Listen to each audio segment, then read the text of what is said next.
To prepare the pork tenderloin, we first need to remove the silver skin. To remove it, start by flattening the tenderloin slightly with your hand, then slip a sharp knife just underneath the silver skin. Now grab the unattached piece, pull it taut, and then angle the knife slightly upward as you slice away from you in the opposite direction. It is important to remove the silver skin because it is tough and the pork tends to curl up as it cooks if left on.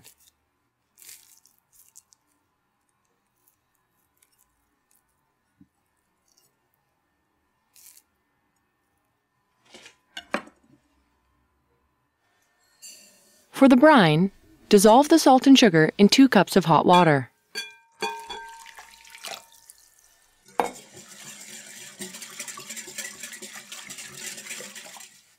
Crush the garlic and add to the brine along with the peppercorns, bay leaves, and the remaining cold water.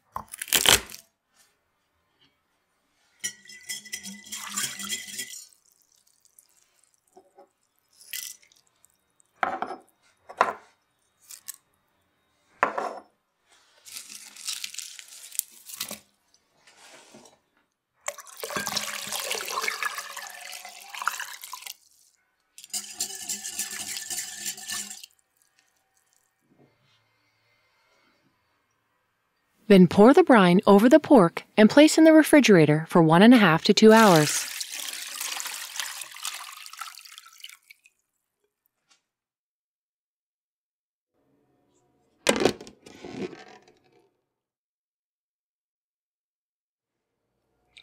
Once the pork is finished brining, remove and place onto a baking tray and pat dry with paper towel.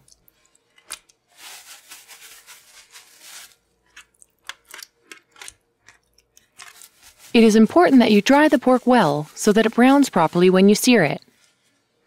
Place a frying pan on medium-high heat and add the butter and oil. While the pan is heating, preheat the oven to 375 degrees Fahrenheit. Then season the pork with freshly cracked pepper. No need to add salt due to the brining.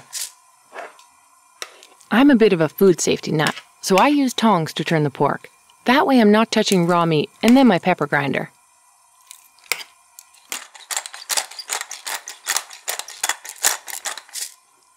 To ensure the meat doesn't stick, add the pork to the pan once the butter begins to bubble. Once you add the pork, don't touch it too much or you will bring the temperature of the pan down, affecting how well the meat caramelizes. You want the outside to turn a nice golden color and almost form a crust. This is not quite enough color.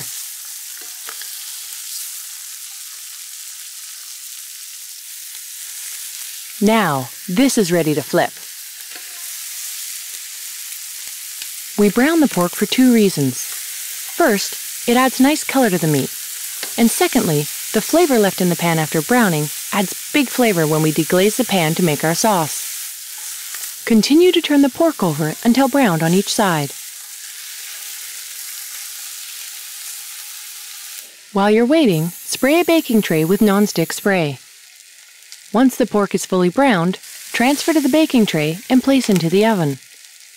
The pork will only take you about 15 to 20 minutes to cook. It depends on how big the tenderloins are and how you like your meat cooked.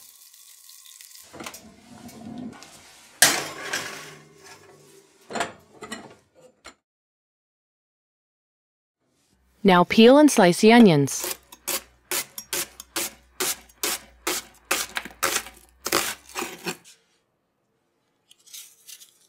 For the apples, I peeled the bottom and top off first.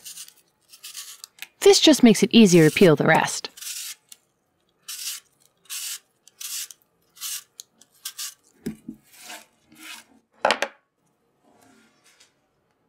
Core the apples and cut into approximately 1/2 inch wedges.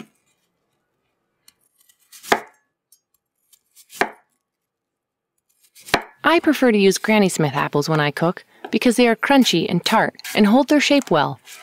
Plus, they're available all year round. I'm adding a bit more oil and butter, but there may be enough oil and juices left in your pan, so you may not need to. Once the butter turns slightly brown, add the onions and fry for a few minutes until they start to caramelize. Then add the apple wedges and sauté for another 2 minutes or until they start to turn golden brown.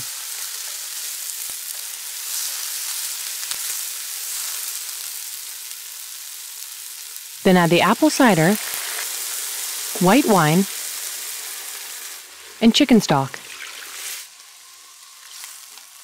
Bring to a boil and let the sauce reduce for about 5 minutes or until the liquid reaches about half the original volume. While the sauce is reducing, finely chop the sage.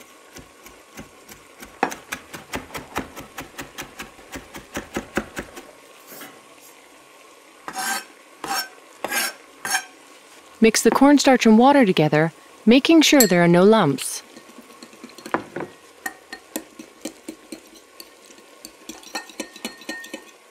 Next, we need to thicken the sauce.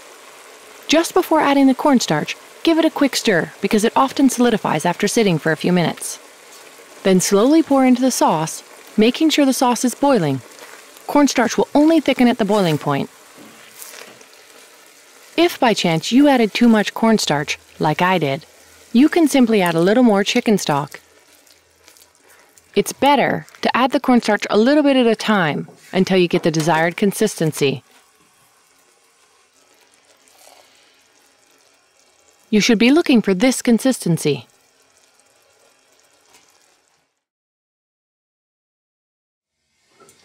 When checking the pork, I suggest using a meat thermometer because it is the most accurate. Unlike chicken, it is okay for the pork to be cooked medium to medium well.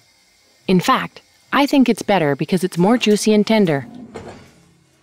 These are not quite done. They will just need a few more minutes in the oven. I cook mine to about 135 degrees Fahrenheit.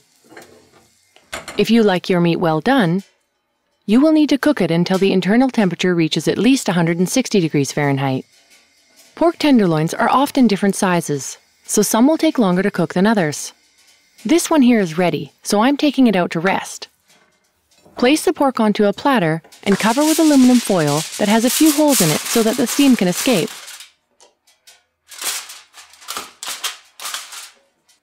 The others are not quite ready because the juices leaking out are still very pink, but they should only take a few more minutes.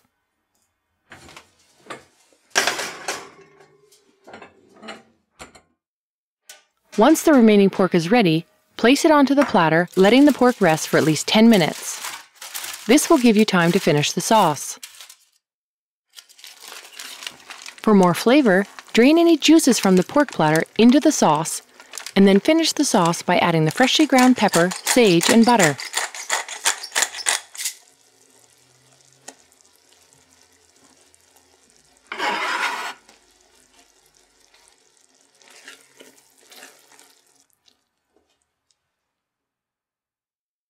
The only tricky part about slicing the pork is to ensure that you cut it across the grain. Here, you can see the grain is running this way. So we simply cut it perpendicular to the grain. That's it.